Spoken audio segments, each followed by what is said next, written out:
కాకినాడ నుంచి హర్యానా రాష్ట్రంలోని హిసార్ వెళ్లే నూతన రైలును Kakinada MP Thankella Uday Srinivas Kakinada town railway స్టేషన్లో జెండా ఊపి ప్రారంభించారు. అంతేకాకుండా కాకినాడ జిల్లాలో పలు రైల్వే అభివృద్ధి పనుల నిమిత్తం 683 కోట్ల రూపాయలతో జరుగుతున్నాయని, వాటిలో కొన్ని పూర్తి చేసుకోగా మరికొన్ని నిర్మాణంలో ఉన్నాయని అన్నారు.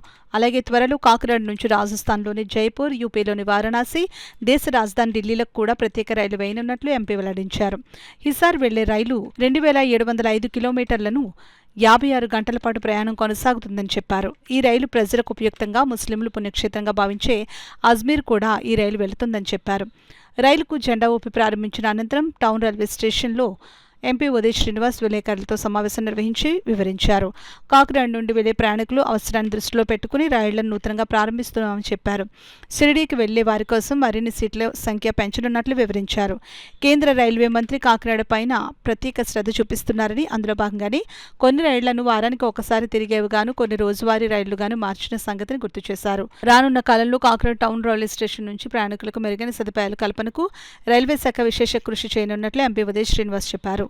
ఈ సమావేశంలో జనసేన నాయకులు ఆకుల Srinivas, Maccha Gangadhar, Bandi Sujatha, Battu Leela, Y Soni Florence, Jahnavi, Kakinada town railway station manager K Srinivasarao, CPI P Madhu, Samalkot CTT Subrahmanyam, Samalkot SSC M Ratnachandubabu, CBSR P Challarao, telecom JEK Pradyumna, TTI T Ratnasagar తదితరులు పాల్గొన్నారు.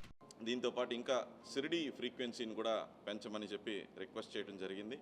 అండ్ రాజస్థాన్కి జోధ్పూర్కి వెళ్ళడానికి కూడా ఒక ట్రైన్ని రిక్వెస్ట్ చేయడం జరిగింది. అంటే ఈ ట్రైన్స్ రిక్వెస్ట్ అనేది కూడా మనకి నచ్చినట్టు, లేకపోతే అడిగినట్టు కావాల్సిన ప్లేస్ కాదు. ఎక్కువ ప్యాసింజర్స్కి రిక్వెస్ట్ ఎక్కడికి వస్తుంది అనేది స్టేషన్ మాస్టర్ గారికి చెప్పడం కానివ్వండి, లేకపోతే స్టేషన్ మేనేజ్మెంట్లో చెప్పడం కానివ్వండి, అండ్ మా ఆఫీసెస్కి రావటం కానివ్వండి, ప్రజాప్రతినిధుల ఆఫీస్కి వచ్చే రిక్వెస్ట్లను బట్టి, అంటే ఎమ్మెల్యేస్ అందరికీ వచ్చే రిక్వెస్ట్లను బట్టి ఏది ప్రజలకు అవసరమో అలాంటి ట్రైన్స్ని మనం లాంచ్ చేయమని చెప్పి రిక్వెస్ట్ చేసే విధంగా కూడా కోరుతున్నాం. ఈరోజు వెళ్ళిన హిసార్ ట్రైన్ ముఖ్యంగా అంటే హిసార్ హర్యానాకి, అంటే వ్యాపారం కోసం వెళ్ళొచ్చు, లేకపోతే ఎడ్యుకేషన్ కోసం వెళ్ళొచ్చు. అండ్ మెయిన్ ఏంటంటే బాసర్లో ఉన్న సరస్వతీదేవి గుడికి కానివ్వండి, ఆర్ అన్నిటికన్నా ఇంపార్టెంట్గా డైరెక్ట్గా అజ్మేర్కి దర్గాకి వెళ్ళే ఒక సౌకర్యాన్ని ఈ ట్రైన్ కలిగిస్తుంది. అంటే मेरा हमारा मुस्लिम भाईजान को मैं बोलना चाहता हूँ कि ये ट्रेन अजमेर दरगाह को डायरेक्टली काकीनाडा पोर्ट से अजमेर दरगाह को जा सकते हो, आप वापस भी आ सकते हो, वीकली ट्रेन है हो. सो आपका अजमेर दरगाह का प्रस्ताव भी अच्छा होना चाहिए और इसके लिए हम कोशिश किया और कर भी दिए. సో ఇలాగా అజ్మీర్ దర్గాకి వెళ్ళటం కోసం, గుడికి వెళ్ళటం అండ్ ప్రయాణికులందరికీ కూడా వినియోగించుకునేలాగా ఈరోజు హిసార్ ట్రైన్ కూడా లాంచ్ చేయడం జరిగింది. రానున్న రోజుల్లో కాకినాడ ప్రజలందరికీ కూడా ఇంకా ఉపయోగపడేలాగా రైల్వే డిపార్ట్మెంట్ని ఇంకా డెవలప్ చేస్తానని చెప్పి మాటిస్తాను.